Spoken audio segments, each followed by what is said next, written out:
Voici la recette à l'ancienne d'un délicieux ketchup fermenté et ultra riche en probiotiques. Vous ne pourrez plus vous en passer. Émincez 2 gros oignons. Pour commencer, que vous mettrez tout de suite dans la cocotte. On va faire une cuisson douce, ultra douce à 60 degrés. À cela s'ajoute un bulbe de fenouil et une botte de céleri.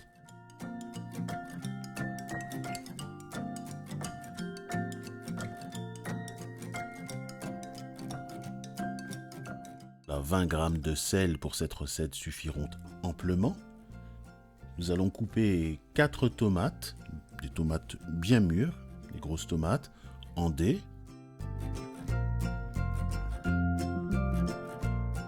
On va y ajouter aussi 4 bonnes cuillères à soupe de concentré de tomates. C'est pour la texture, mais c'est aussi pour le goût. Et on va mettre tout ça à cuire de façon ultra douce sur le feu, dans notre cocotte en terre noire. Et pendant que cela monte en température, jusqu'à 60 degrés, on va préparer quelques condiments. Donc 2 cuillères à soupe de piment en flocons, soit doux, soit fort à votre goût, 3 gousses d'ail, 4 à 5 clous de girofle, 1 cuillère à café de cannelle, une demi-noix de muscade.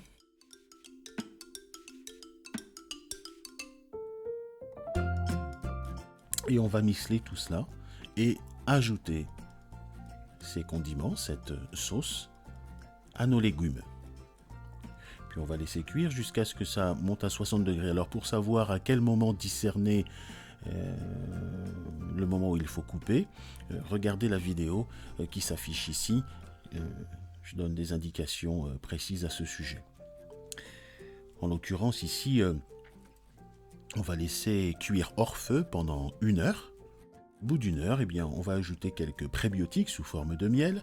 C'est aussi pour le goût sucré. Puis on va mouliner tout ça avant d'ajouter 2 bonnes cuillères à soupe de paprika. Puis 5 cuillères à soupe à peu près d'huile d'olive. On mélange le tout. Et on va réduire tout cela en un moulinet en utilisant un blender. Alors en utilisant le blender, on va s'assurer que la lame ne surchauffe pas la sauce.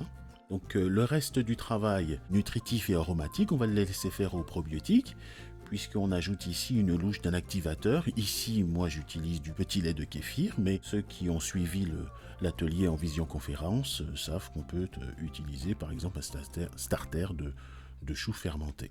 Voilà.